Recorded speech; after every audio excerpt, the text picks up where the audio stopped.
কি চলতেছ? আমি তো এই যে তার হ্যাঁ আমার আওলা ভরতে গেছে তো আর আমি ইয়া দিছি। আপনি যে বিড়ি খান, হ্যাঁ বিড়ি এটা বাংলাদেশের সম্পদ। এটা বাংলাদেশ সম্পদ। যে বিড়ি খাইলে আপনার এই যে হার্টের সমস্যা হইব। এটা আমার নাই, এটা খাই না সারাদিন একটা দুইটা না হইলে নাই। এটা আমার পেশা না, যে খাই আবার পেট ভরতে দেবো। এই টাকাটা রাস্তা দাও একটা বিড়ি দিয়ে দাও, হ্যাঁ হাল্লা হাল্লা করে না দেয় তা নিবো। আল্লাহ, এই টাকাটা তো অবশ্যই। যে না এই জিনিসটা ধরছে হ্যাঁ আরো বেশি খায়।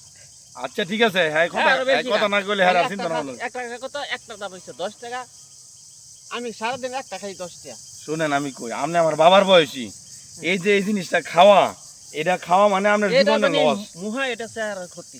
আপনি এই যে পরিশ্রমের কাজ করতেছেন, আপনি এই এটা মাঝে মাঝে খাই আর মাথা আউট হয়ে থাকে। মাথা আপনি এই পরিশ্রমের কাজ করতেছেন, আপনি করবেন কি এটা না খাইয়া আপনি যাই একটা কলা খাবেন। কলা হমনির কলা সরি ভাগ বেচ চলেছি। বাঘ বুঝছেন কি কেমন 1 লাখ টাকা ভাগ বেচছি। এরপর আবার ঘর কলা আর কলা কয়টা খাইলু। তাহলে আপনি বিড়ি খান না, বিড়ি খাওয়া ভালো না তো। এই কলার মাঝে একটু আপনি ক্যামেরাম্যানের কঞ্চ বিড়ি খাওয়া ভালো না খারাপ?